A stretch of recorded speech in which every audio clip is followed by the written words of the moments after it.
Hello everyone, फिर से आप सभी का स्वागत है हमारे प्यारे से यूट्यूब चैनल पर। हम लोगों ने बहुत सारी तैयारी कर ली है, बहुत सारे इंपॉर्टेंट क्वेश्चन कर लिए हैं, जिनके सारी वीडियोस आपके इस चैनल पे पड़े हैं। आप चाहो तो जाके देख सकते हो फिर से। ठीक है, कुछ कॉन्सेप्ट रिवाइज मैंने कराए हैं और फाइनली मैंने आपके लिए एक फॉर्मूला शीट भी बना दी है, जिससे आप एग्जाम से जस्ट पहले 30 मिनट के अंदर या उससे भी कम टाइम के अंदर सारे के सारे फॉर्मूलाज जो है क्विकली रिवाइज कर सकते हैं। अब ये जो पर्टिकुलर वीडियो है, इसके अंदर मैं आपको एक मॉक सैंपल पेपर सोल्व कराने वाला हूँ, जैसा आपका फाइनल एग्जाम आने वाला है।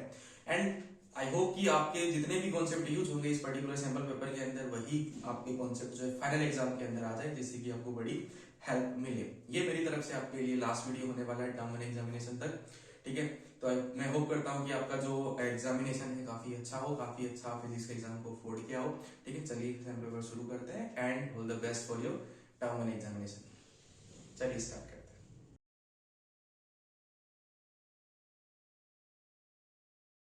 तो ये आपके जनरल इंस्ट्रक्शंस है। पढ़ के बता देता हूँ कि क्या क्या इंस्ट्रक्शंस है। आपके टोटल आपके मैक्सिमम मार्क्स जो है 35 होने वाले हैं। ठीक है, और 3 सेक्शन में क्वेश्चन को कुछ सैंपल पेपर को डिवाइड किया गया है, जिसमें पहले सेक्शन में आपके 25 क्वेश्चन है, जिसमें से आपको सिर्फ 20 क्वेश्चन ही अटेम्प्ट करने हैं। ठीक है, एंड सेक्शन बी में 24 क्वेश्चन है, इसमें से भी आपको 20 क्वेश्चन करने हैं। एंड सेक्शन सी के अंदर 6 क्वेश्चन है, जिसमें से आपको 5 क्वेश्चन करने हैं, यानी कि एक क्वेश्चन आप स्किप कर सकते हो, कोई भी नेगेटिव मार्किंग नहीं है। आपको जो है पूरे के पूरे 45 क्वेश्चन अटेम्प्ट करने हैं। जो क्वेश्चन आते हैं, कॉन्फिडेंस है आपको उसमें पूरा का पूरा, वो आप आराम से सोल्व करके करिए उसे। ठीक है, जो नहीं आते तो आपको ऐसे करते हैं, टोटल 45 क्वेश्चन नहीं आते तो इसे तुक्का मार के भी करने हैं, क्योंकि नेगेटिव मार्किंग है नहीं।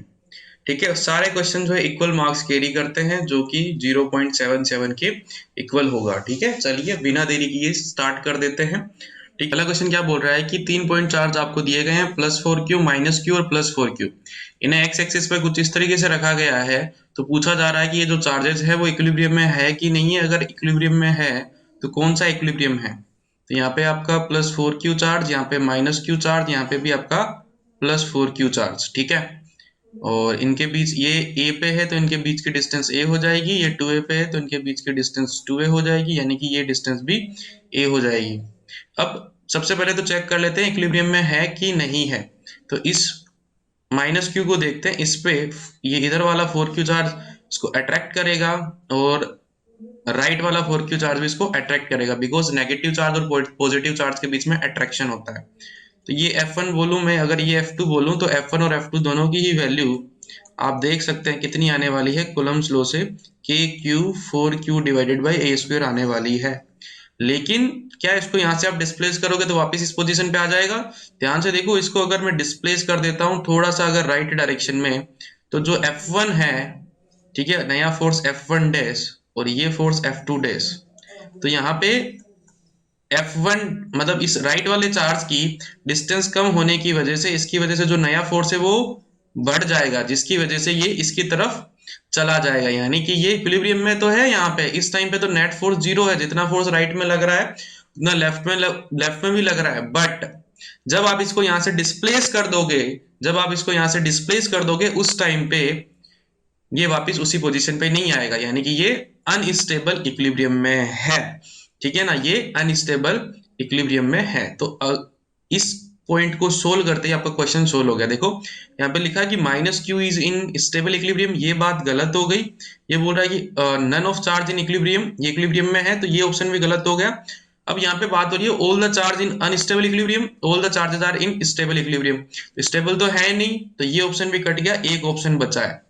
ठीक है ना, ए ऑप्शन हमारा करेक्ट हो गया है इसका। आप चाहो तो बाकी जो है +Q वाले पे भी चेक कर सकते हो, सारा डेटा मिला के आपको मिलेगा कि इस टाइम पे जो है, जो नेट फोर्स है, देखो +4Q इसको रिपेल करेगा और -Q इसको अट्रैक्ट करेगा, उन फोर्सेस की वैल्यू इक्वल आएगी। ठीक है, लेकिन जैसे ही आप डिस्प्लेस करके देखोगे थोड़ा सा, फोर्सेस की वैल्यू चेंज हो जाएगी। ठीक है, यानी कि वो कुछ फोर्स इस तरीके से सेट होंगे कि वो उसे उसकी मीन पोजीशन, यानी कि जो उसकी अभी पोजीशन है, उससे दूर ले जाने की कोशिश करेंगे। तो जब ऐसी सिचुएशन होती है, इसे हम बोलते हैं अनस्टेबल इक्विलिब्रियम। ठीक है, तो all the charges are in unstable equilibrium, option A is the correct answer. Next question आपकी स्क्रीन पे है, क्या लिखा हुआ है कि to make a condenser of 16 microfarad, to make a condenser of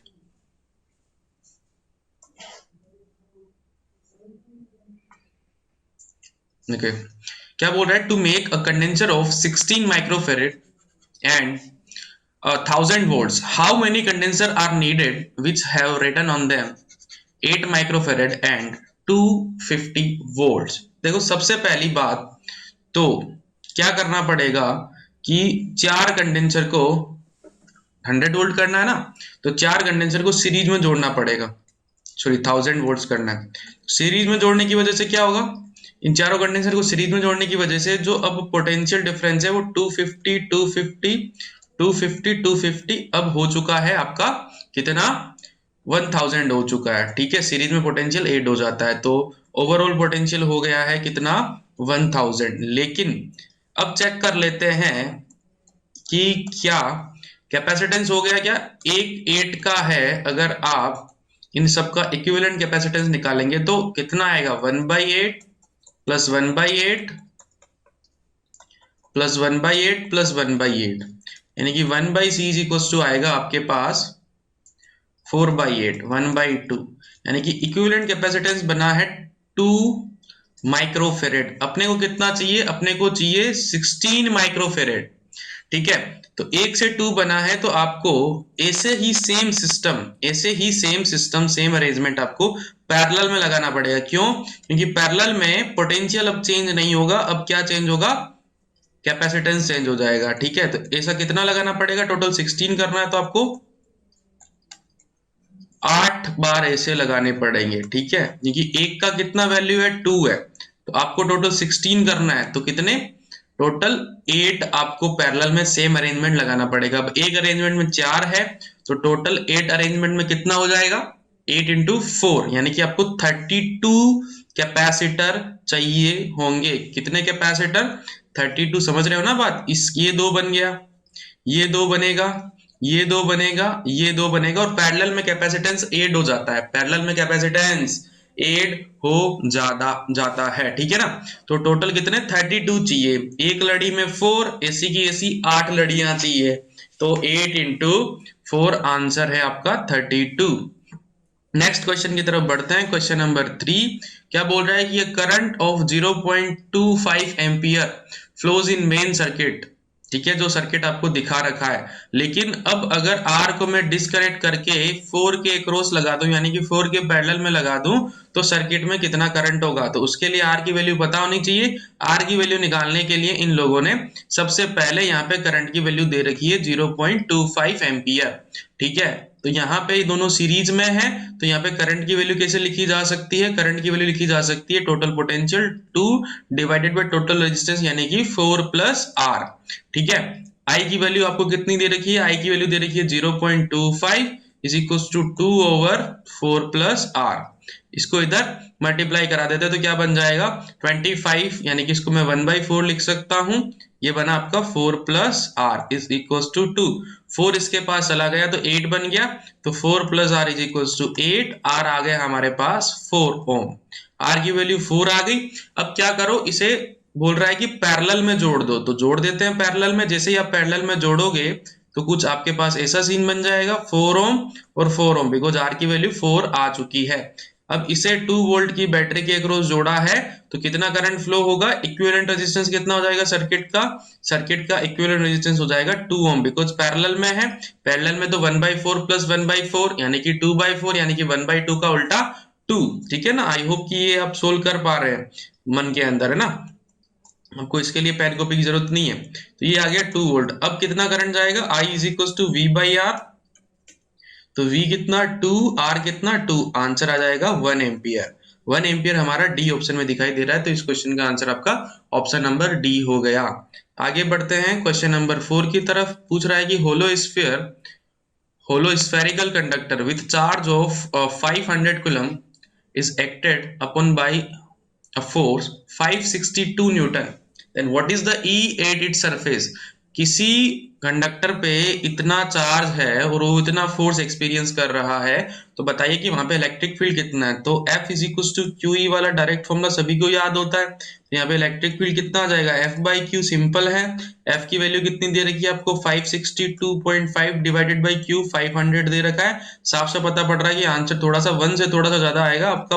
option number सी देख लो, एक ही ऐसा है 1 से थोड़ा सा ज्यादा, तो इस क्वेश्चन का आंसर हो गया आपका ऑप्शन नंबर सी। यूनिट लिख देता हूं न्यूटन पर कूलम।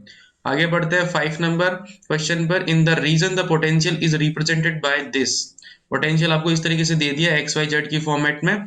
आपसे पूछा जा रहा है कि इलेक्ट्रिक फोर्स बताइए 2 कूलम चार्ज पे, कहां पे, इस पोजीशन पे। तो आपको इलेक्ट्रिक फोर्स निकालने के लिए F is equal to q E वाला फॉर्मूला अप्लाई करना पड़ेगा, जिसके लिए आपको E निकालना पड़ेगा।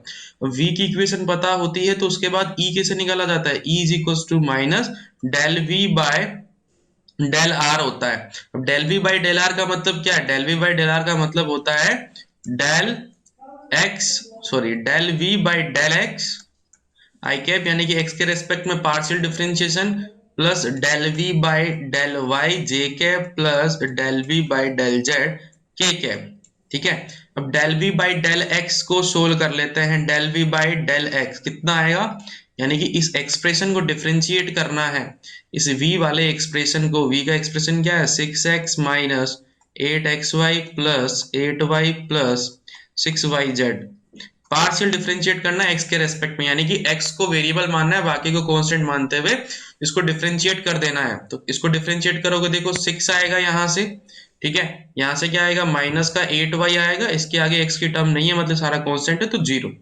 इसी तरीके से del v by del y, del v by del y कितना आ जाएगा, इसी एक्सप्रेशन को डिफरेंशिएट करना है, तो यहां से आएगा आपका माइनस का 8x, और यहां से आएगा 8, और यहां से 6z आएगा। ठीक है, इसी तरीके से del v by del z, del v by del z कितना आ जाएगा, ये सारी चीजें जीरो हो जाएगी, सिर्फ और सिर्फ 6y आ जाएगा। ठीक है, सिर्फ और सिर्फ 6y आ जाएगा। अब क्या करना है, अब इसको आगे सोल्व करना है। तो E की वैल्यू यहाँ पे अपन पॉइंट भी दिए गए 1,1,1, तो यही सोल्व कर देता हूँ। तो dv 1,1 पे कितना आएगा, 6 माइनस 8 यानी कि -2, और यहाँ कितना आ जाएगा 1 1 1, 8 माइनस 8 0 6, और यहाँ कितना आ जाएगा, यहाँ भी 6 आ गया। ठीक है, तो इलेक्ट्रिक फील्ड की वैल्यू आ गई -2i cap plus 6j cap plus 6k cap. मैंने वैल्यू डाल दी, तो इलेक्ट्रिक फील्ड आ गया आपके पास 2i cap minus 6j cap minus 6k cap. ठीक है, अब इलेक्ट्रिक फील्ड का मैग्नीट्यूड कितना आ जाएगा, √2 का स्क्वायर 4 प्लस 36 प्लस 36, 72 प्लस 4 यानी कि 76। ठीक है ना, 76 आएगा क्या, पक्का।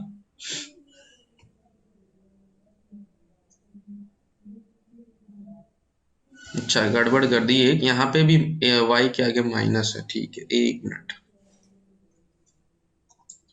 y के आगे माइनस है, तो ये 8 आप जब डिफरेंशिएट करोगे तो माइनस का आएगा। ठीक है, और तो ठीक है ना, और बाकी सारी चीजें ठीक है। और तो यहाँ पे आपका क्या बनेगा, यहाँ पे आपका बनेगा -8 माइनस 16 प्लस 6 -10 बनेगा। यहाँ पे -10 बनेगा, तो इधर आ जाएगा आपका -10 जेके, तो ये बन जाएगा +10 जेके। इसे सोल्व करेंगे तो यहाँ पे 100। तो अब ये देखो, ये क्या बना, ये बना आपका 140 है ना, 140 बन गया, पक्का। 140 बन गया। अब देखो, इसको आगे सोल्व कर सकते हैं क्या, कुछ आगे कैसे सोल्व कर सकते हैं, आगे सोल्व करने के लिए हमें चाहिए, इसको आप क्या लिख सकते हो, इसको मैं लिख सकता हूँ 4 इंटू 35। हाँ, 4 बाहर आ जाएगा, तो बन गया ये 2√35। अब मेरे पास इलेक्ट्रिक फील्ड आ चुका है, मेरे को फोर्स चाहिए, तो force F is equal to q E वाला फॉर्मूला लगा देंगे। तो F is equal to q कितना है 2, E की वैल्यू कितनी आई 2√35, आंसर आ जाएगा आपका 4√35 न्यूटन। और ये आपका ऑप्शन नंबर बी के अंदर दिया गया है। ठीक बात, ये आपका ऑप्शन नंबर बी में दिया गया है। क्लियर है, आगे बढ़े क्वेश्चन नंबर 6 की तरफ। क्या बोल रहा है क्वेश्चन नंबर 6? क्वेश्चन नंबर 6 बोल रहा है the internal resistance of the cell of EMF 2 volt is 0.1 ohm. ठीक है ना, और ये 3.9 ओम के रजिस्टर से कनेक्टेड है, कुछ ऐसा सीन है।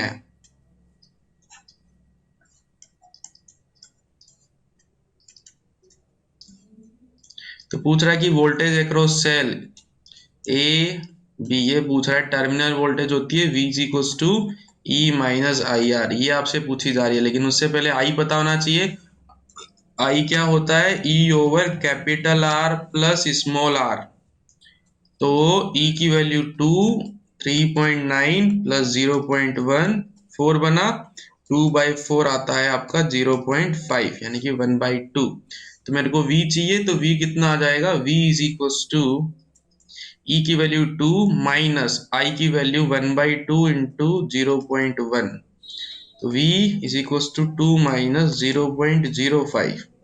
तो V आ गया आपके पास 1.95 वोल्ट, जो कि आपका ऑप्शन बी में दे रखा है।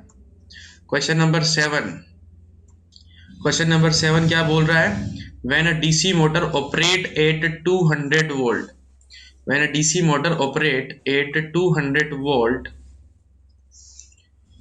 the initial current is 5 ampere, but when it run at maximum speed the current is only 3 ampere. What is the back EMF? जब ये चीज हुई तो कितना बैक EMF लग गया, मतलब कितना वैल्यू जो है डिक्रीज हो गया, क्योंकि भाई वैल्यू डिक्रीज हो जाएगी तो मान लेते हैं कि बैक EMF E है, पहले वोल्टेज V था तो करंट कितना आया, तो क्या रहेगा दोनों ही केस में? रेजिस्टेंस कॉमन रहेगा, तो पहले केस में रेजिस्टेंस कितना? R is equal to V by R, V by I. V दे रखा है 200 और ये दे रखा है 5, तो R की वैल्यू कितनी आई? 40 ओम, है ना। R की वैल्यू आ गई 40 ओम। दूसरी बार क्या किया इन्होंने? दूसरी बार कह रहा है कि ये किया तो करंट 3 हो गया, तो V is equal to I R. इस बार V कितना हो जाएगा? पुराने वाला V minus back EMF E is equal to I की वैल्यू होगी 3, R आपको दे रखा है 40, तो 200 minus E is equal to आया 120, तो E कितना आया? 200 माइनस 120, यानी कि 80 वोल्ट। तो बैक EMF आपका कितना है? 80 वोल्ट है, ऑप्शन नंबर ए। आगे बढ़ते हैं 8 पे। The value of one Bohr magneton is, Bohr magneton क्या होता है कि हाइड्रोजन एटम के अंदर इलेक्ट्रॉन रिवॉल्व कर रहा है फर्स्ट ऑर्बिट के अंदर, उसका मैग्नेटिक मोमेंट सभी को वैल्यू याद होती है, आपको याद करवा दी जाती है, आपके नोट्स के अंदर भी होगी 9.27 इंटू 10⁻⁻²4। ठीक है, ये वैल्यू होती है, बाकी आपको कैलकुलेशन करनी है तब कैलकुलेशन कर सकते हो, बट याद होनी चाहिए। Question number 9। The magnetic flux linked with coil is given by this equation. The induced EMF in the fourth second will be, induced EMF in 4 second t is equals to 4 पे induced EMF कितना होगा? ठीक है, तो five given होता है तो E क्या होता है? माइनस का d∅/dt। ठीक है, तो माइनस का d∅/dt यानी कि d/dt of this expression 5t² plus 3t plus 16। इसे सोल्व करोगे तो माइनस इसका डिफरेंशिएशन करोगे तो 5 t का 2t प्लस इसका डिफरेंशिएशन 3 बार आ जाएगा, t का 1 और 16 का डिफरेंशिएशन 0। ठीक है, तो EMF आया माइनस का 10t माइनस का 3। t इक्वल्स टू 4 पे पूछा है तो E इक्वल्स टू -40 माइनस 3 यानी कि -43 वोल्ट, ये आंसर आएगा। ऑप्शन में नहीं है तो कोई बात नहीं है, पहले ऑप्शन को आप -43 वोल्ट करके सही कर लीजिए। कॉन्सेप्ट अपना एकदम सही है और आंसर भी अपना एकदम सही है, आपको घबराने की जरूरत नहीं है। ठीक है, क्योंकि ये क्वेश्चन सैंपल पेपर वाला क्वेश्चन है सेम। ठीक है, यहाँ पे ऑप्शन नहीं। आगे बढ़ते हैं क्वेश्चन नंबर 10 की तरफ। क्या बोल रहा है कि एक हेयर ड्रायर है, ठीक है, जिसको 110 वोल्ट और 60 हर्ट्ज पे चलना है, बट वो इंडिया में चलाया जाता है जहाँ पे 220 वोल्ट मिलता है, तो एक ट्रांसफॉर्मर यूज करना पड़ेगा वोल्टेज डिक्रीज करने के लिए। तो उस ट्रांसफॉर्मर के अंदर जो टर्न का रेशियो है प्राइमरी और सेकेंडरी कॉइल में वो कितना होना चाहिए? देखो वोल्टेज क्या करना है, 220 आ रहा है, 110 करना है, तो वोल्टेज आधा करना है तो कोइल्स भी क्या होनी चाहिए? आधी होनी चाहिए ना। कोइल्स भी आधी होनी चाहिए। अगर प्राइमरी में एनपी है, सेकेंडरी में एनएस है, तो एनएस जो है वो एनपी बाय 2 होना चाहिए, तभी हो पाएगा। यानी कि रेशियो जो है क्या होना चाहिए, स्टेप डाउन ट्रांसफार्मर होना चाहिए, ठीक है ना, टर्न रेशियो 2:1, ठीक है ना। स्टेप डाउन ट्रांसफार्मर होना चाहिए 2:1 के साथ, यानी कि प्राइमरी में डबल, सेकेंडरी में उसकी आधी। तो option number C is the correct answer. Question number 11, to convert a galvanometer into ammeter. एक गैल्वेनोमीटर को एमीटर में कन्वर्ट करने के लिए क्या करते हैं, तो उसके पैरेलल में एक छोटा सा रेजिस्टेंस जिसे अपन शंट बोलते हैं वो लगा देते हैं।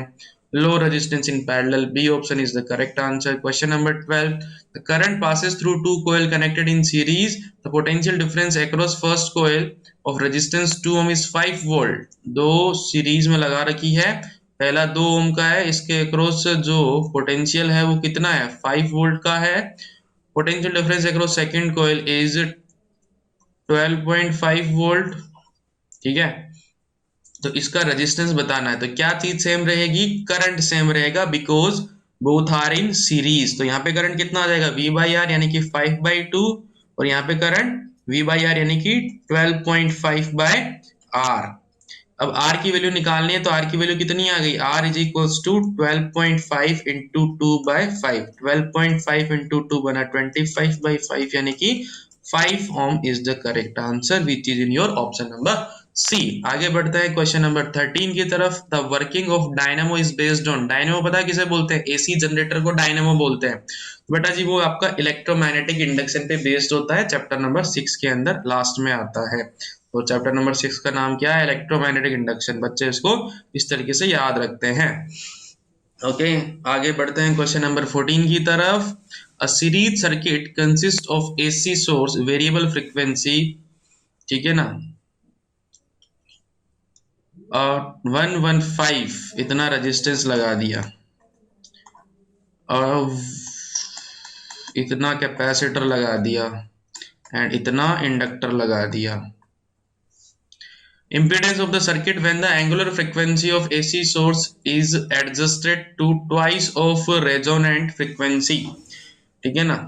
तो ट्वाइस ऑफ रेजोनेंस फ्रीक्वेंसी, देखो मैं पूरा सोल्व नहीं कराऊंगा उसको क्योंकि लेंदी है थोड़ा सा, मैं बता देता हूँ कैसे करना है। सबसे पहले देखो जेड क्या होता है, फॉर्मूला क्या होता है, सबसे पहले जेड का फॉर्मूला पता होना चाहिए, under root R square plus XL minus XL क्या होता है, ओमेगा एल का स्क्वायर, एक्सएल माइनस एक्सी का होल स्क्वायर, एक्सी क्या होता है 1/ओमेगा सी का स्क्वायर। इसको सोल्व करना है। अब ये ओमेगा जो है बोल रहे हैं कि रेजोनेंस फ्रीक्वेंसी का डबल है, तो 2 टाइम्स ओमेगा आर है। अब ओमेगा आर पता है क्या होती है, ओमेगा आर होती है 1/√LC, ओमेगा आर होती है 1/√LC, ठीक है। आपको एल की भी वैल्यू गिवन है, सी की वैल्यू गिवन है, आप इसमें डालोगे तो आपको ओमेगा आर मिल जाएगा। ओमेगा आर की वैल्यू यहाँ डालोगे तो ओमेगा मिल जाएगा, देन ओमेगा इस फॉर्मूले में डालोगे तो आपको जेड मिल जाएगा, ठीक है ना। आपको जेड की वैल्यू मिल जाएगी, सोल्व कर लेना, जो भी आंसर आए करेक्ट ऑप्शन टिक कर लेना। लेंदी है, आप सोल्व कर लोगे, कैलकुलेशन पार्ट मैंने आपके लिए छोड़ा है, स्टेप सारे मैंने आपको बता दिए हैं, ऐसे फॉलो करना है। पहले ये यहाँ से ओमेगा मिलेगा, ओमेगा की वैल्यू यहाँ डाल देनी है, ठीक बात।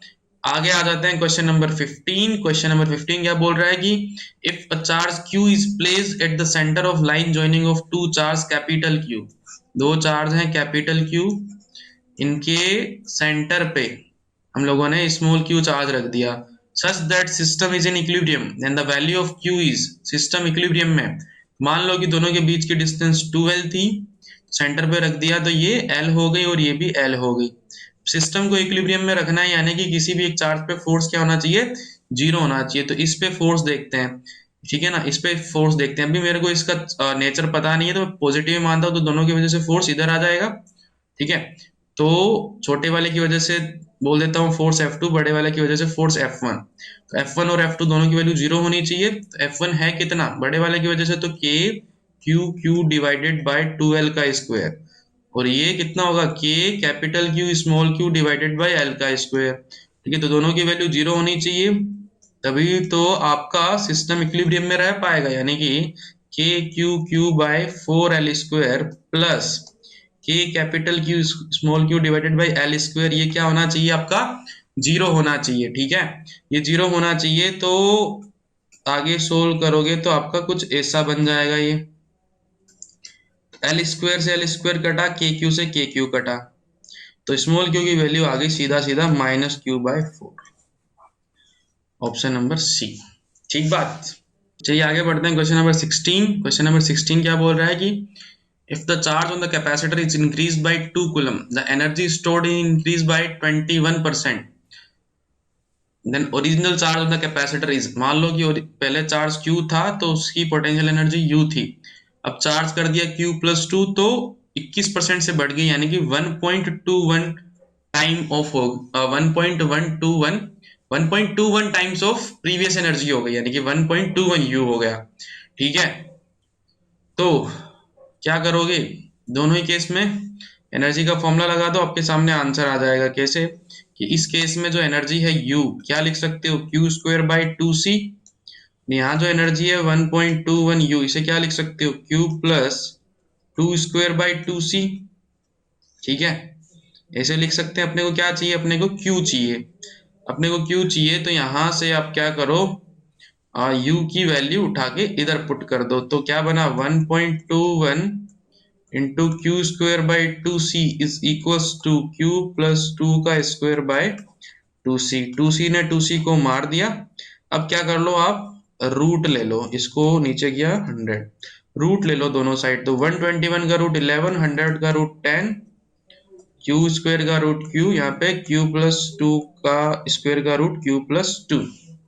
अब इसे आगे सोल्व कर लेते हैं, अब इसे आगे अपन सोल्व कर लेते हैं। इसको सोल्व करेंगे तो क्या बनेगा, 11Q is equals to 10Q+2, ये इधर जाएगा तो Q इज इक्वल्स टू 20 है ना, ये Q इज इक्वल्स टू क्या आ जाएगा 20, बी ऑप्शन।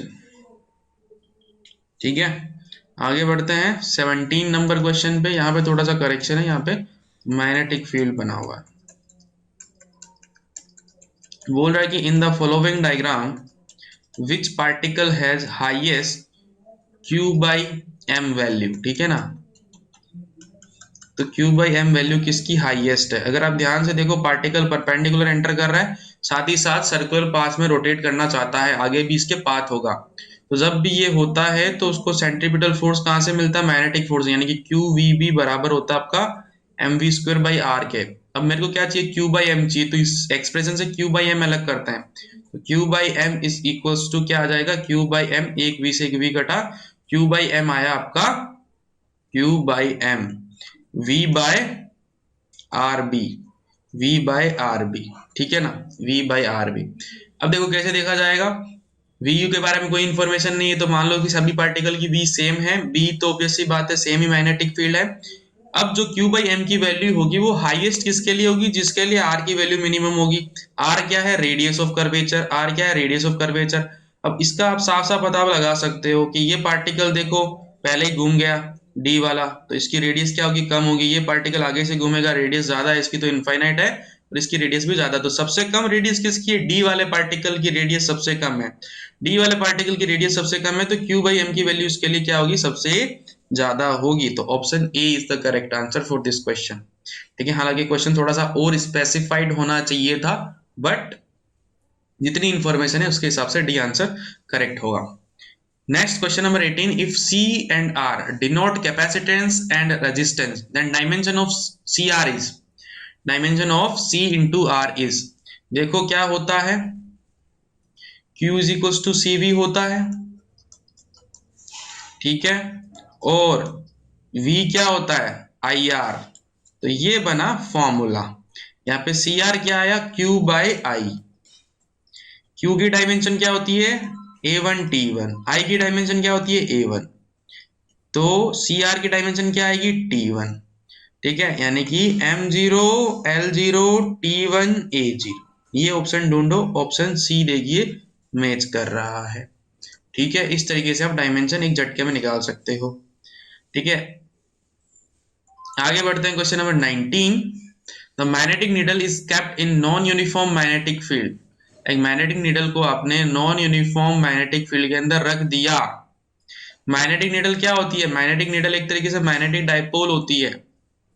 तो अगर आप इसे नॉन यूनिफॉर्म मैग्नेटिक फील्ड के अंदर रखोगे तो यूनिफॉर्म मैग्नेटिक फील्ड के अंदर उसके अंदर टॉर्क लगता है, तो नॉन यूनिफॉर्म मैग्नेटिक फील्ड के अंदर क्या लगेगा, टॉर्क भी लगेगा और फोर्स भी लगेगा, टॉर्क भी लगेगा और फोर्स भी लगेगा। काफी फेमस क्वेश्चन है, काफी बार आपके सामने आ चुका होगा। Force as well as torque, option number ए।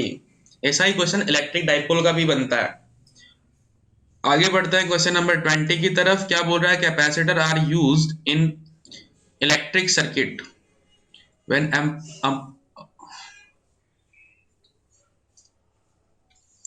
आगे बढ़ते हैं क्वेश्चन नंबर 20 की तरफ। क्या बोल रहा है question number 20? Capacitor are use in electric circuit where appliance need more.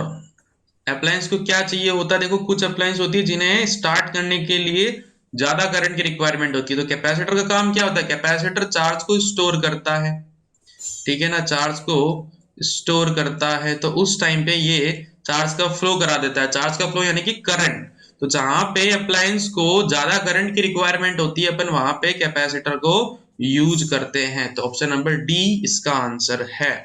Question number 21, if charge q is placed at the center of line joining two equal charge q such that system in equilibrium, I think ये अभी आया था question, है ना। इसका answer तो -q/4 था। D option is the correct answer. इसको सोल्व करने की जरूरत नहीं पड़ी हमें। आगे आ जाओ क्वेश्चन नंबर 22 पे।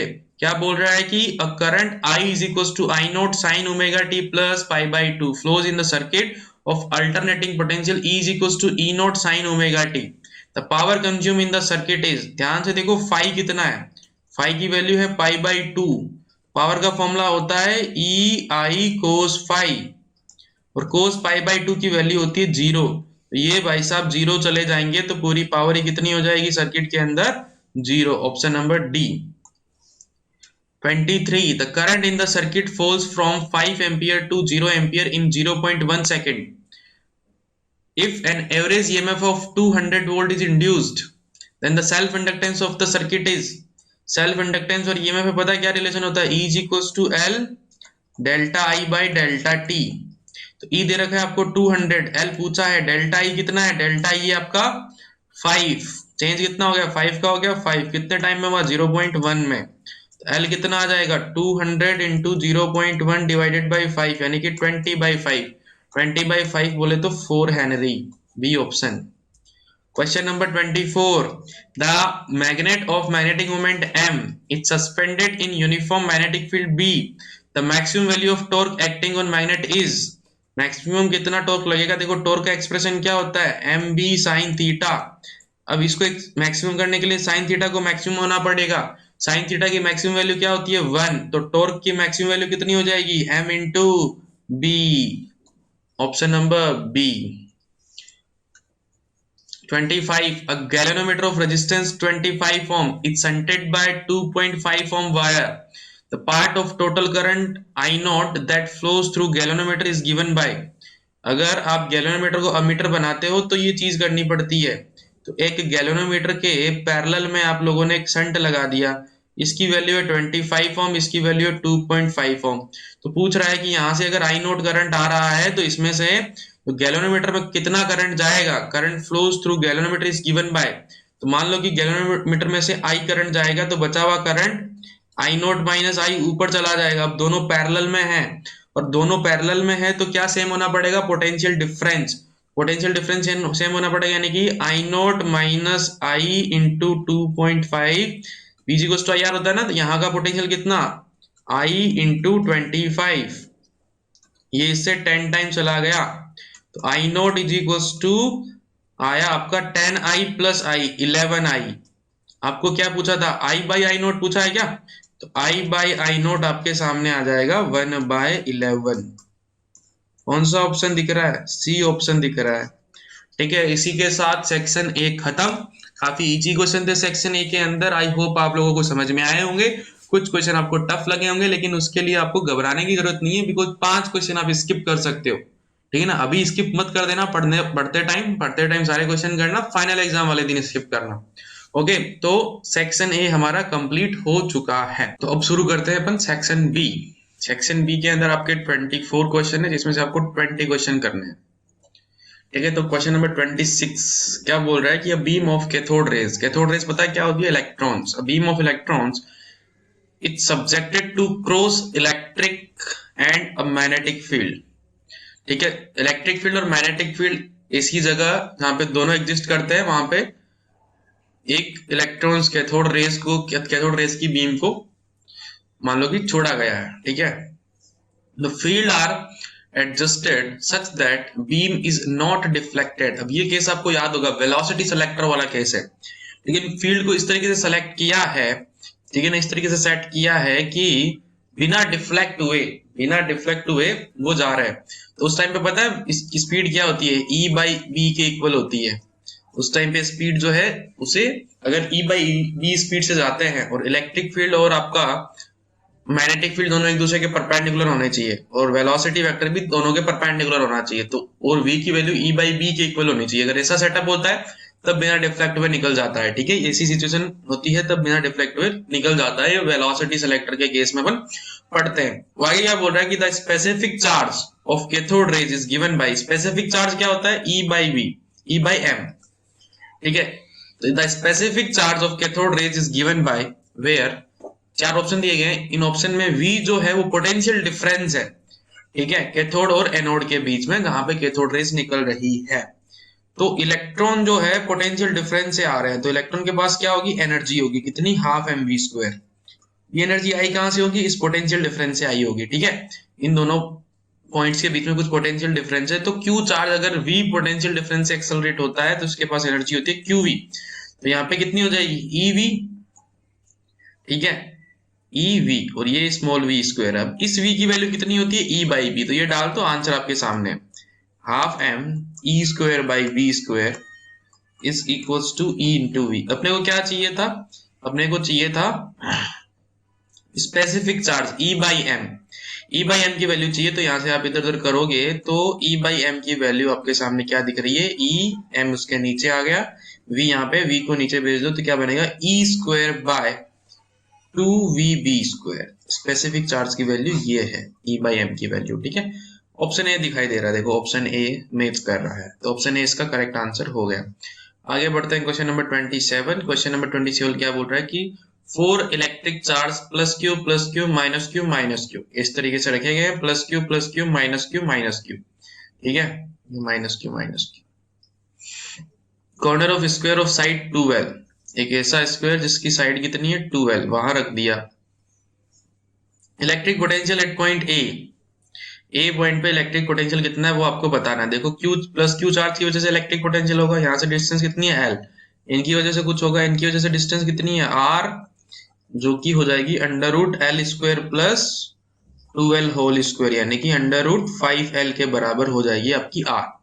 तो इनकी वजह से पोटेंशियल चाहिए, तो पोटेंशियल सभी का सम होगा, धनाधन पोटेंशियल लिख दो, प्लस क्यू की वजह से KQ बाई एल, इसकी वजह से दूसरे प्लस क्यू की वजह से KQ बाई एल, और माइनस क्यू की वजह से KQ by minus KQ by R, यानी कि माइनस KQ बाई आर की value √5L and minus KQ by √5L। ये पोटेंशियल होने वाला है, सीधा ही जोड़ना होता है, स्केलर क्वांटिटी है। देखो KQ बाई एल कॉमन आ रहा है, यहाँ से बचेगा 1 + 1, यहाँ -1 बाई √5 -1/√5, और आगे ले जाओगे तो देखो ये बन जाएगा आपका V = K को लिख दो 1/4πε0, ये बना 2 - 2/√5, 2 भी बाहर कॉमन निकालो तो कुछ ऐसा बन जाएगा 2Q/4πε0, एक L भी है, इंटू 1 - 1/√5। ये पोटेंशियल हो जाएगा कौन से ऑप्शन में, देखो डी ऑप्शन में है, D option is the correct answer. Question number 28। Question number 28 क्या बोल रहा है कि conducting sphere of radius 10 centimetre is charged with 10 microcoulomb, another uncharged sphere of radius 20 centimeter allowed to touch it for some time. After that, if the spheres are separated, then the surface density of charge on the sphere will be in ratio of। देखो सबसे पहले एक 10 centimetre का sphere है जिसपे 10 microcoulomb charge है, दूसरा sphere जिसकी रेडियस 20 सेंटीमीटर है, इस पे कोई चार्ज नहीं है, इनको टच कराएंगे तो क्या होगा, इनका पोटेंशियल सेम हो जाएगा, पोटेंशियल सेम हो जाएगा, यानी कि मान लो कि इन पे नया चार्ज आ जाएगा टच कराने के बाद, ठीक है, टच कराओ या वायर से कनेक्ट करो एक ही बात है।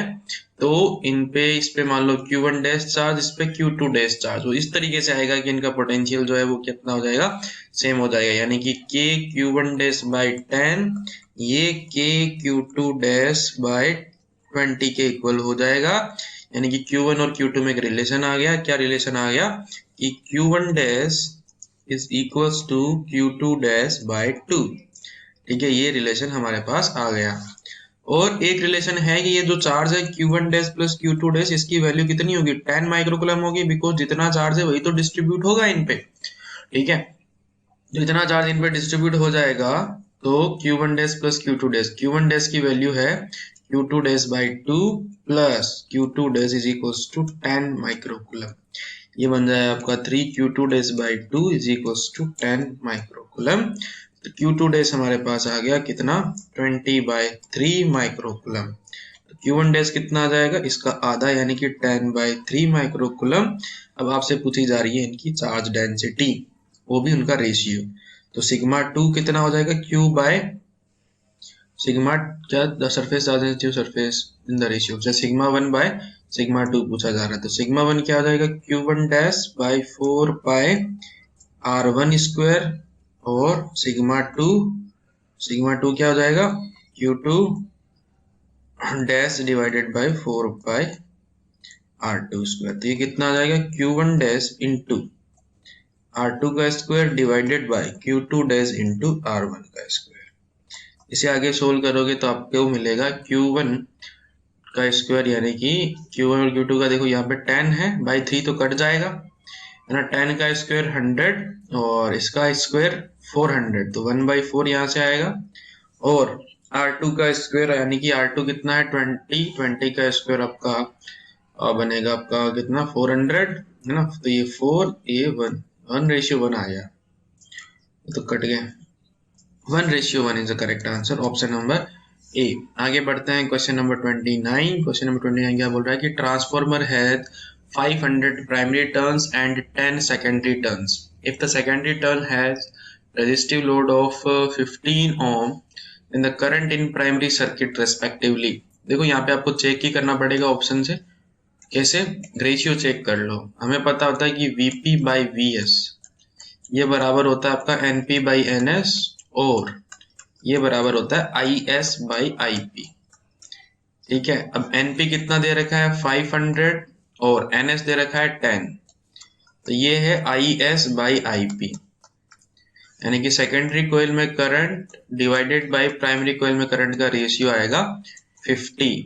यानी कि सेकेंडरी कोयल में करंट प्राइमरी कोयल के करंट के मुकाबले 50 गुना होगा। ठीक है, तो सेकेंडरी कोयल में करंट देखो 50 गुना कौन से ऑप्शन में दिखाई दे रहा है, सेकेंडरी कोयल में करंट 50 गुना, ये देखो यहाँ, ये 10⁻³ आगे वाले से तो कंफ्यूज मत होना 3.2 से, ये 10⁻³ है, और ये सेकेंडरी कोयल का करंट Is और ये Ip है पूरा का पूरा। तो ये करेक्ट हो जाएगा, क्योंकि देखो ये इक्वल है हो नहीं सकता, यहाँ भी इक्वल है हो नहीं सकता, इसके अंदर Ip ज्यादा है Is कम है, ये हो नहीं सकता। तो यही बचा है बी ऑप्शन। ठीक है, 29 हो गया। 30 the wire loop is rotated in magnetic field. एक वायर को मैग्नेटिक फील्ड में रोटेट किया तो इसके अंदर कैसा करंट प्रोड्यूस होता है, याद करो AC। आर्मेचर भी एक तरीके की वायर है, ठीक है ना, लूप है जिसके अंदर करंट की डायरेक्शन कैसे चेंज होती है, उसके अंदर करंट कैसा बनता है, ऐसा करंट, ऑल्टरनेटिंग करंट। तो करंट की डायरेक्शन जो है कितनी बार चेंज होती है, 2 बार। देखो एक यहाँ पे प्लस से माइनस और यहाँ पे माइनस से प्लस, तो एक पर्टिकुलर साइकिल के अंदर करंट की डायरेक्शन 2 बार चेंज होती है, B option. 31 in the magnetic meridian of certain place the horizontal component of earth's magnetic field is this and the angle of dip is 60 degree. What is the magnetic field of earth at this location? देखो horizontal component क्या होता है, BH, B cos theta होता है ना, ऐसा होता है ना, ये इधर आपका B, ये एंगल ऑफ डिप थीटा, और ये हॉरिजॉन्टल कंपोनेंट BH। तो BH होता है B cos थीटा, तो B क्या हो जाएगा, BH by cos theta BH की वैल्यू कितनी दे रखी है 0.26 और cos 60 होता है 1/2, तो B कितना आ जाएगा 0.26 डिवाइडेड बाई 1/2, यानी कि ऊपर जाएगा तो डबल हो जाएगा, ये 2 इंटू 0.26 हो जाएगा, हाँ, जो आपका 0.58, B option. 32, a square loop of wire of each side 50 centimeter is kept so that its plane make angle theta with uniform magnetic field। कुछ इस तरीके से रखा है कि इसका जो एरिया वेक्टर है वो थीटा एंगल बना रहा है। If the magnetic field is withdrawn in 0.1 second, 0.1 second के टाइम इंटरवल में अगर आप मैग्नेटिक फील्ड को B से कितना कर देते हो, 0 कर देते हो, तो induce EMF in the loop is this, तो ये एंगल कितना था ये आपसे पूछा जा रहा है। तो इंड्यूस EMF पता क्या होता है, delta five by delta T, ठीक है, आगे माइनस भी लगता है, ठीक है। तो फाइनल कितना है 0 है, इनिशियल कितना होगा BA cos थीटा होगा, ठीक है। अच्छा ये स्क्वायर लूप है तो ये स्क्वायर बना दो इसे, BA cos थीटा होगा divided by delta T 0.1, B कितना दे रखा है 1 टेस्ला, 1 माइनस माइनस प्लस हो जाएगा, एरिया कितना हो जाएगा 50 सेंटीमीटर यानी कि 0.5 मीटर यानी कि 1/2, तो एरिया हो जाएगा 1/2 इंटू 1/2 मीटर स्क्वायर के अंदर, ये आपका cos theta is divided by 0.1, और ये EMF है, इसकी वैल्यू कितनी दे रखी है 125। तो आपसे पूछा है थीटा कितना होगा, थीटा कितना हो जाएगा, कोस थीटा आपके सामने आ रहा है, जब 125 मिली वोल्ट है तो 10 की पावर -3 यहाँ पे लग जाएगा। तो कोस थीटा ऊपर सोल्व कर देता हूं मैं अलग पेन के कलर से, तो कोस थीटा आपके सामने आ गया 0.125 इंटू 0.1, ये देखो डिवाइड में 4 है, ये यहाँ जाके मल्टीप्लाई में बन जाएगा, तो 125 इंटू 4 कितना बन जाएगा 0.25, डबल करोगे तो 0.25 का डबल 0.5 इंटू 0.1 कोस थीटा। कहीं तो मिस्टेक हुई है, कहीं कहीं कहीं देखिए, जो B की वैल्यू 1, एरिया 1/2 इंटू 1/2, ठीक है, कोस थीटा, और ये मिली वोल्ट 0.25 वोल्ट। अच्छा तो यहाँ पे B की वैल्यू 1, यहाँ पे B की वैल्यू 1 नहीं होगी, फिर B की वैल्यू भी 0.1 होगी, ठीक है। B की वैल्यू भी कितनी है 0.1 है, ठीक है। तो 0.1 से 0.1 यहाँ पे कट जाएगा, ये 0.125 बन जाएगा, मतलब यहाँ पे पॉइंट हटा के यहाँ लिख दिया मैंने, और ये यहाँ पे कोई 1 नहीं आएगा, सीधा इसको 4 से मल्टीप्लाई करोगे तो ये आपके सामने कुछ ऐसा बन के आएगा, है ना। ठीक है, तो ये यहाँ पे 0.1 नहीं होगा, 125 को आप 4 से मल्टीप्लाई करोगे तो ये 0.25 का डबल 0.5 बन गया, और कोस थीटा की वैल्यू अगर 0.5 आई है, इट मीन्स थीटा आपका कितना है 60 डिग्री है, B is the correct answer. थोड़ा सा डेटा में चेंज है, कर लेना 0.1 टेस्ला, बाकी हमने कॉन्सेप्ट एकदम सही लगाया है, आंसर एकदम सही है। 32 33 पे आ जाओ, the mobility of charge carrier increase with average collision time, यानी कि टाउ के बारे में बात कर रहे हैं, रिलैक्सेशन टाइम के, तो मैं फॉर्मूला बता देता हूँ सबसे पहले आपको। म्यू का फॉर्मूला होता है VD/E, ठीक है, और VD होता है आपका E tau by M divided by E, ये फॉर्मूले होते हैं, याद रहना चाहिए। ये E से E कट गया, म्यू आया आपका सामने E टाउ बाय M, तो म्यू जो है रिलैक्सेशन टाइम के डायरेक्टली प्रोपोर्शनल आया है, म्यू रिलैक्सेशन टाइम के डायरेक्टली प्रोपोर्शनल आया, यानी कि मोबिलिटी जो है इंक्रीज होगी एवरेज कोलिजन टाइम को इंक्रीज करने पर, ये ऑप्शन करेक्ट है। 34, if the potential of capacitor having capacity 8 picofarad is increased from 10 volt to 20 volt, then increase in its energy will be, ये माइक्रोफेरेड है, वरना इसमें भी आपकी मिस्टेक हो जाएगी, है ना। तो इतना पोटेंशियल बढ़ा दिया है इस कैपेसिटर का, तो इसकी एनर्जी पे क्या फर्क पड़ेगा, delta U will be u2 minus u1। u2 कितना होगा, half C v2 square minus half C v1 square.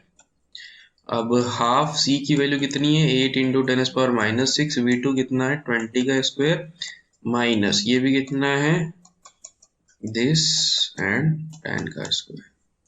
कितना आएगा देखिए, 4 into ten power minus 6 common आ गया, अंदर बचा 400 माइनस, यानी कि 4 into ten power minus 6 into 300। तो 4 इंटू 3 12 बन गया, 12 into ten power minus 4 joule. ये आ गया आंसर आपका A. 35 an electric kettle boil some water in 60 minute. मतलब 60 मिनट में कुछ हीट रिलीज करती है इलेक्ट्रिक केटल, ठीक है। सम अमाउंट ऑफ हीट मान लो कि H, जिसकी वजह से वाटर गर्म हो जाता है। Due to some effect it become necessary to remove 10% turn off heating coil. तो 10% टर्न आपने हटा दिया, इसका मतलब आपका रेजिस्टेंस आपने डिक्रीज कर दिया है 10% से, ठीक है ना। रेजिस्टेंस 10% से डिक्रीज कर दिया, यानी कि 0.9 टाइम्स कर दिया होगा, ठीक है ना। तो now how much time will it take to boil same amount of water. कितना टाइम लेगा। अब रेजिस्टेंस कम आ गया, लेकिन आपने जिस पर्टिकुलर बैटरी से सप्लाई कर रहे हो वो सप्लाई तो फिक्स रहेगी, और इसको हीट उतनी चाहिए H। तो पहले H था v square by R T, इतने टाइम में मिल रही थी। अब सोचो वही हीट, हीट मेरे को सेम चाहिए, v स्क्वायर बाय रेजिस्टेंस हो गया आर डैश, और टाइम लगा मान लो टी डैश, इस टाइम में हुआ। तो टाइम कितना आया, टाइम आया h into R dash divided by V square. ध्यान से देखो, टाइम जो है वो रेजिस्टेंस के डायरेक्टली प्रोपोर्शनल है। रेजिस्टेंस अगर डिक्रीज हो गया 10% से, तो टाइम भी क्या हो जाएगा, टाइम ऑल्सो डिक्रीजेस बाय 10%, यानी कि 0.9 टाइम्स ऑफ पुराने वाला टाइम। पुराने वाला टाइम 16 मिनट है, तो नया वाला टाइम कितना हो जाएगा, 0.9 टाइम्स ऑफ 16, यानी कि 14.4 मिनट। अब 14.4 मिनट लगेंगे बी ऑप्शन। 35 हो गया। 36 आ जाओ। An inductor with this L is connected across AC source that has voltage amplitude of this, the frequency of the source so that current amplitude is this। देखो भाई साहब, V is equal to क्या होता है IR, लेकिन यहाँ क्या आ जाएगा XL, बिकॉज इंडक्टिव रिएक्टेंस की बात होगी। तो V is equal to I, ये हो जाएगा आपका ओमेगा L। एंड फ्रीक्वेंसी चाहिए हर्ट्ज में, ऑप्शन है तो ओमेगा को लिख दो 2 पाई एफ एल। तो F चाहिए, तो F कितना आ जाएगा, यहाँ पे V आएगा V over I into 2 pi into L. कुछ नहीं करना, सारी वैल्यूज दे रखी है, डाल दो, आंसर आ जाएगा।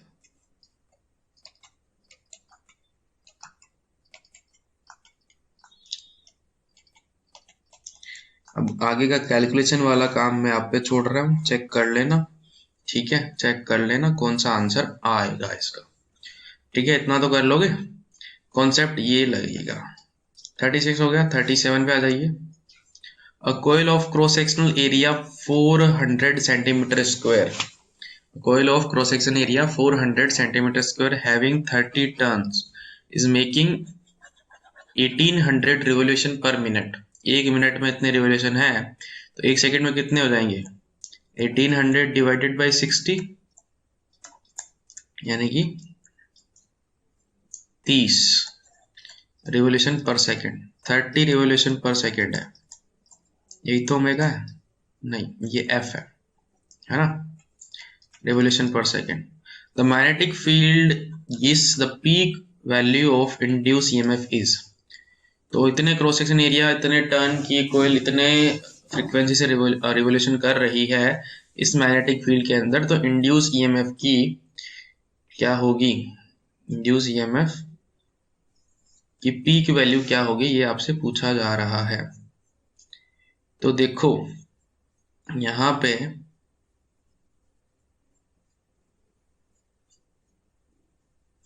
इंड्यूस ईएमएफ की पीक वैल्यू, तो इनको रेजिस्टेंस देना पड़ेगा, नहीं सीधा आ जाएगा। ई क्या होता है, D five by D T होता है ना, minus D five by D T. और यहाँ पे फाइव कितना आएगा, फाइव आएगा एन ए बी किसी भी टाइम टी पे, N A B cos omega T, ठीक है, क्योंकि ओमेगा से मान लो रोटेट कर रहा है तो ओमेगा कितना हो जाएगा 2 पाई एफ, ठीक बात। तो फाई की वैल्यू ये आ गई, तो मेरे पास ईएमएफ कितना आ जाएगा, इसे डिफरेंशिएट कर दो तो माइनस एन ए बी, इसको डिफरेंशिएट करोगे तो एन ए बी आ गया, कोस ओमेगा टी का डिफरेंशिएशन हो जाएगा माइनस का साइन ओमेगा टी, और चेन रूल से एक ओमेगा और आ जाएगा, तो ईएमएफ की वैल्यू आ गई N A B omega sine omega T. ये ईएमएफ की वैल्यू होती है जब कोई लूप रोटेट करता है किसी मैग्नेटिक फील्ड के अंदर ओमेगा फ्रीक्वेंसी से। आपके नोट्स के अंदर ये चीज मिलेगी आपको, देखना, वहां नहीं तो एसी जनरेटर वाली चीज है, वहां पे आपको ये चीज मिल जाएगी, मैं यहाँ पे डिटेल में नहीं ले रहा। आ जाइए, ये आ गया। इसकी मैक्सिमम वैल्यू चाहिए तो इसकी मैक्सिमम वैल्यू के लिए इसको क्या होना पड़ेगा, मैक्सिमम यानी कि 1, तो ई की मैक्सिमम वैल्यू कितनी, एन ए बी ओमेगा। अब सारी वैल्यू आपके पास है, एन की वैल्यू कितनी 30, ए की वैल्यू कितनी 400 सेंटीमीटर स्क्वायर, यानी कि डिवाइडेड बाय 100 स्क्वायर आपको करना पड़ेगा मीटर स्क्वायर में चेंज करने के लिए, इनटू बी की वैल्यू कितनी है 1, ओमेगा को लिखना पड़ेगा 2 पाई एफ, 2 पाई एफ की वैल्यू 30 है। इसे ऐसा आप सोल्व कर लेना, कैलकुलेशन कर लेना, आपका आंसर आपके सामने होगा, ठीक है। समझ में आ रही है बात। आगे बढ़े क्वेश्चन नंबर 38 पे, which of the following relation is correct. तो ये देखो आपका यहाँ से मैग्नेटिक मेरिडियन वाले से क्वेश्चन है, ये यहाँ पे बी होता है, यहाँ पे आपका बी एच होता है, और यहाँ पे आपका बी वी होता है। ये अर्थ का नेट मैग्नेटिक फील्ड, ये मैग्नेटिक फील्ड का वर्टिकल कंपोनेंट, ये मैग्नेटिक फील्ड का हॉरिजॉन्टल कंपोनेंट, इन दोनों से मिलके ये बना है, तो इनका रिजल्टेंट है एक तरीके से। तो कैसे लिखा जाएगा, अंडर रूट बी एच का स्क्वायर प्लस बी वी का स्क्वायर, ठीक है, डी, सीधा फॉर्मूला था, है ना। 39 पे आ जाओ, इन oscillating LC circuit, the maximum charge on the capacitor is Q. The charge on the capacitor when energy is stored is equally between electric and magnetic field. तो इक्वली मतलब एनर्जी कितनी आधी हो जाएगी, तो इलेक्ट्रिक एनर्जी पहले Yui थी जब चार्ज क्यू था, तो मान लो कि नया चार्ज स्मॉल क्यू हो जाएगा, उस टाइम पे इलेक्ट्रिक एनर्जी आधी हो जाएगी। तो ये इस क्यू की वैल्यू क्या है, तो इलेक्ट्रिक एनर्जी का फॉर्मूला क्या होता है, क्यू स्क्वायर बाई 2c। यहाँ पे Q E U E by 2 का फॉर्मूला हो जाएगा small Q square by 2c। तो स्मॉल क्यू की वैल्यू कैपिटल क्यू की फॉर्म में निकालनी है, तो निकाल लेते हैं। तो ये इसकी वैल्यू डाल दो आप यू की, यहाँ से 2c by 2 is equals to Q square by 2c, 2c से 2c कट गया, रूट स्क्वायर रूट ले लो तो q is equals to capital Q by root 2, option number A. 39 हो गया, 40 पे चलते हैं। The wire of the potentiometer has resistance 4 ohm. देखो पोटेंशियोमीटर की वायर का रेजिस्टेंस 4 ओम है, इसकी लेंथ 1 मीटर है, is connected to cell of EMF 2 volt, internal resistance 1 ohm. The potential gradient क्या होता है, पोटेंशियल पर यूनिट लेंथ, यहाँ पे यूनिट लेंथ ही है, मतलब उसके क्रॉस पोटेंशियल चाहिए। तो सबसे पहले मैं सेटअप बना देता हूँ, जैसा ये बोल रहे हैं कि एक पोटेंशियोमीटर की वायर है, इसको एक आपने सेल से जोड़ा जिसका सेल ईएमएफ 2, इंटरनल रेजिस्टेंस 1 ओम, ये लो जोड़ दिया। अब इसका आपको पोटेंशियल निकालना है ए बी, इसका रेजिस्टेंस है 4 ओम, तो कैसे निकलेगा, V equals to I R लगाओ के काम हो जाएगा, यूनिट लेंथ का ही है, ये है यूनिट लेंथ का, तो लेंथ की भी डिवाइड मारने की जरूरत नहीं पड़ेगी, सीधा इसके क्रॉस पोटेंशियल निकाल लो वी ए बी निकालने से पहले अपने को चाहिएगा आई कितना है, तो आई क्या हो जाएगा 2 बाय टोटल रेजिस्टेंस 1 प्लस 4 यानी कि 2 बाय 5, तो आई आ गया 2 बाय 5।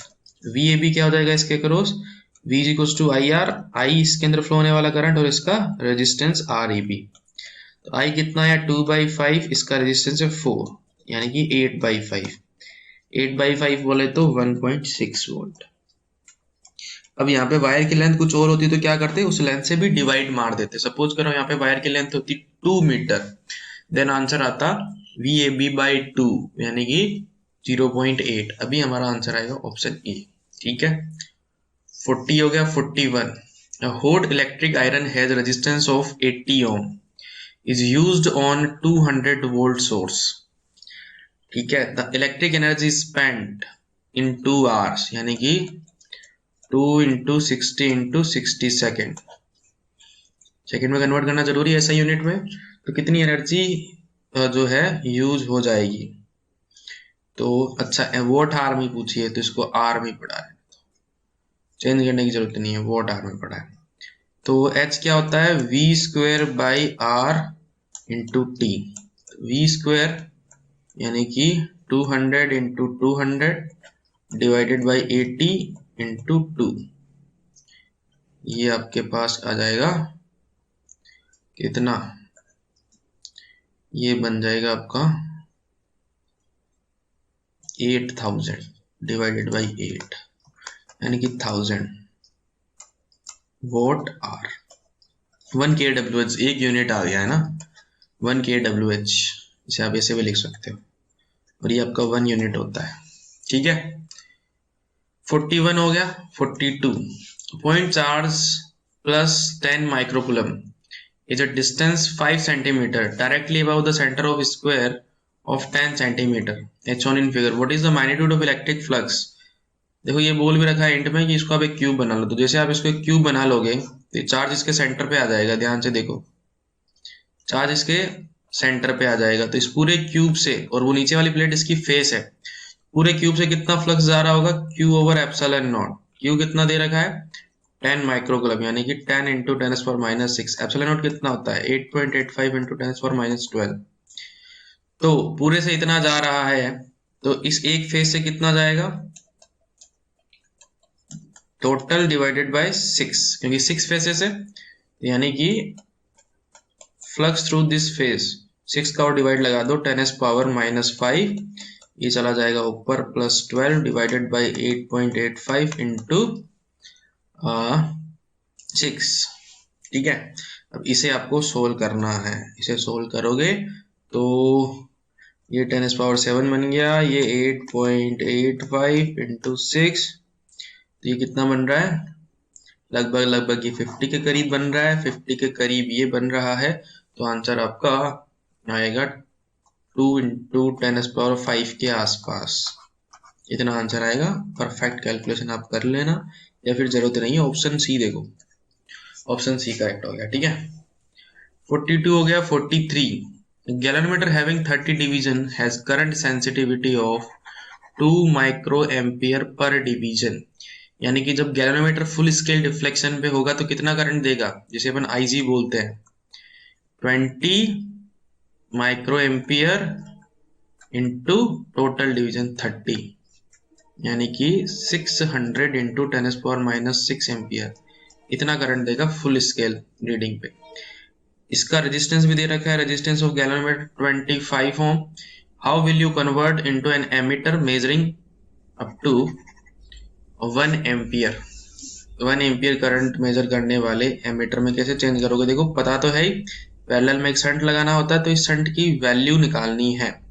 तो यहाँ से करंट आएगा 1 एम्पियर, जब आप इसे 1 एम्पियर का एमीटर बनाओगे तो जिसमें से इसमें से कितना करंट चला जाएगा, 1 एम्पियर करंट बनाना है 25,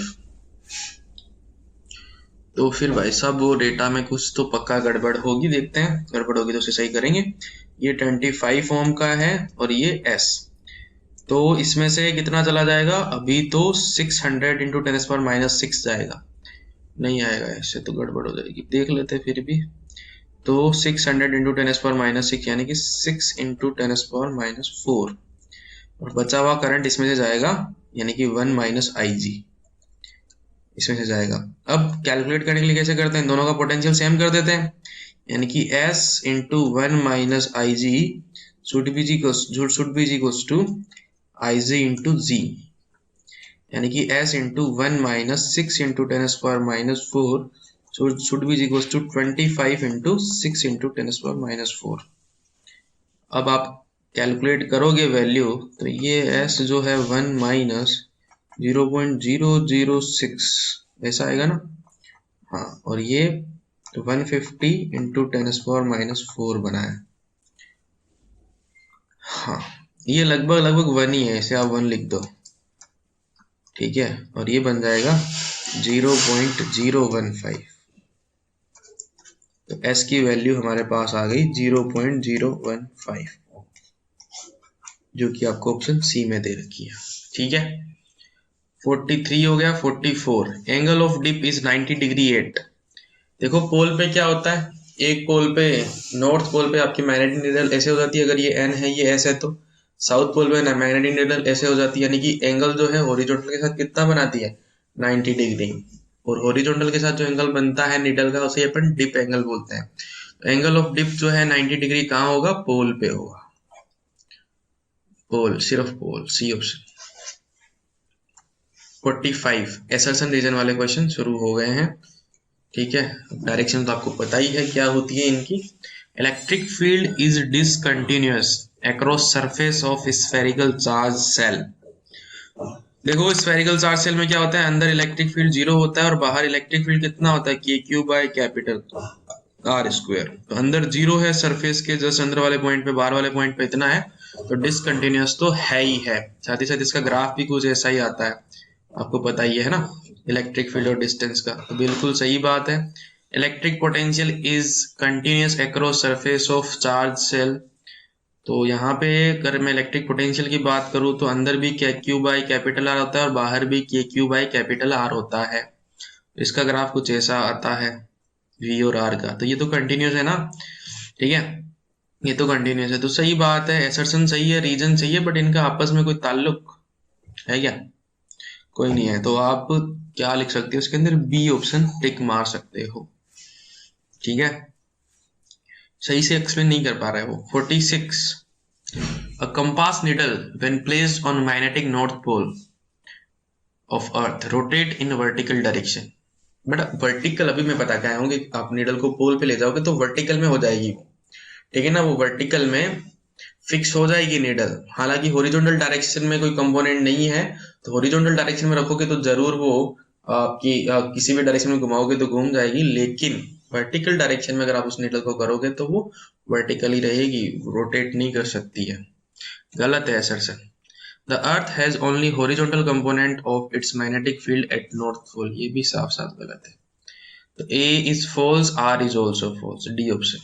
47, an induced current has a direction such that the magnetic field due to the current oppose the change in the magnetic flux that induce। yes, सही बात है, लेंज लॉ का स्टेटमेंट है ये। above the statement is in accordance with the conservation of energy। About the statement in, ठीक है, ये भी बात सही है, लेंज लॉ जो है वो एनर्जी कंजर्वेशन पे ही बेस्ड है, एनर्जी कंजर्वेशन पे ही बेस्ड है। About statement is accordance with conservation of energy. जो ऊपर स्टेटमेंट दिया गया है वो एनर्जी कंजर्वेशन को फॉलो करता है, लेकिन ये रीजन थोड़ी हुआ, ये कोई रीजन थोड़ी हुआ, तो ये रीजन नहीं है। असर्शन सही है, रीजन भी सही है, बट दोनों का कोई ताल्लुक नहीं है। ऑप्शन नंबर बी करेक्ट है इसका। 48, एसर्शन क्या बोल रहा है कि the alternating current leg behind the EMF in phase of angle pi by 2 when AC flows through inductor. सही बात है, मैंने आपको बताया था ना, एल फॉर लीड याद रखना, जब आपको मैंने एसी वाला चैप्टर पढ़ाया था। अगर नहीं पढ़ा आपने तो जाइए, वीडियो आपको मिल जाएगा चैनल पे, वहां पे जाके देख लीजिए। एसी वाला चैप्टर करा रखा है, उसके अंदर बता रखा है कैसे याद रखना है। याद रखना होता है एल फॉर लीड, और ये वी के लिए अपन याद रखते हैं, यानी कि इंडक्टर में वोल्टेज यानी कि ईएमएफ लीड करता है पाई बाई 2 से। तो सही बात है, ये असर्शन सही है। The inductive reactance increase is frequency of AC source decrease. देखो इंडक्टिव रिएक्टेंस एक्सी होता है जो ओमेगा एल होता है, डायरेक्टली प्रोपोर्शनल है, तो फ्रीक्वेंसी डिक्रीज करेगी तो ये भी डिक्रीज करेगा, इंक्रीज नहीं करेगा। गलत है, असर्शन सही है, रीजन गलत है, सी ऑप्शन इस क्वेश्चन का सही है। 49, एसर्सन बोल रहा है कि ड्यूट्रॉन और अल्फा पार्टिकल, ड्यूट्रॉन पता क्या आता है 1h2, अल्फा पार्टिकल 2he4, ठीक है, is placed in electric field if F1 and F2 with the force acting on them, F1 और F2 उन पे फोर्स लग रहे हैं। देखो इस पे चार्ज कितना होता है, प्रोटॉन के चार्ज का कितना होगा, प्रोटॉन के चार्ज के बराबर ही होगा ना, हाँ QP, और इस पे चार्ज कितना होता है, प्रोटॉन के चार्ज का डबल। तो इलेक्ट्रिक फील्ड के अंदर रखोगे तो दोनों पे फोर्स F1 जो होगा वो QPE और F2 जो होगा वो 2QPE लगेगा। तो F1 F2 फोर्स लग रहे हैं और एक्सेलरेशन उनके A1 A2 है, तो बोल रहा है कि दोनों बराबर है। देख लेते हैं एक्सेलरेशन क्या होता है, F बाई एम, तो QP E बाय इसका मास प्रोटॉन के मास का डबल होगा, तो 2mp। और A2 क्या होगा, इस पे फोर्स यानी कि F2 by M of alpha होगा, तो F2 है 2QP बाई ई, और इसका मास प्रोटॉन के मास का 4 टाइम्स है। ये इसे कट गया यानी कि सेम आ गया। देखो A1 और A2 सेम है, यानी कि असर्शन सही है। रीजन बोल रहा है कि the force will same in electric field, दोनों पे फोर्स की वैल्यू सेम है क्या, नहीं, फोर्स की वैल्यू अलग अलग है, तो रीजन गलत है। असर्शन सही है, रीजन गलत है, सी ऑप्शन। 49 हो गया। अब सेक्शन सी आ गया। सेक्शन सी के अंदर आपके 6 क्वेश्चन है, 6 में से आपको 5 क्वेश्चन अटेम्प्ट करने हैं। तो क्वेश्चन नंबर 50 क्या बोल रहा है, dielectric polarization is the phenomena in which atomic dipole are align. देखो डाइपोल जो है वो हर किसी हरकत में होते हैं, इलेक्ट्रिक फील्ड लगाने पर वो इलेक्ट्रिक फील्ड के डायरेक्शन में आ जाते हैं। पहला बोल रहा है एक्यूट एंगल, ना भाई किसी भी एंगल पे थोड़ी आते हैं। परपेंडिकुलर गलत, in the direction of electric field ये सही है, भी गलत, सी ऑप्शन के correct answer. 51 each of 2 point charge are doubled and their distance is halved, force of interaction becomes n times, तो n कितना होगा। तो पहले Q1 और Q2 दो चार्ज थे, डिस्टेंस r थी, तो फोर्स लगा k Q1 Q2 by R square. अब दोनों चार्ज को डबल कर दिया और डिस्टेंस को आधा कर दिया, तो फोर्स लगेगा k 2Q1 2Q2 bye r by 2 का स्क्वायर। तो 4 यहां से 4 यहां से 8 आएगा, नहीं नहीं 4 into 4 16, 16 k Q1 Q2 by R square, ये आंसर आएगा 16, सी ऑप्शन। 51 हो गया। 52 से 55 वाले क्वेश्चन आपके केस स्टडी वाले हैं, केस स्टडी पढ़ लेते हैं। According to Ohm's law the current flowing through the conductor is directly proportional to the potential difference across the end of the conductor, I is directly proportional, जहां पे V by I जो है R होता है, resistance होता है।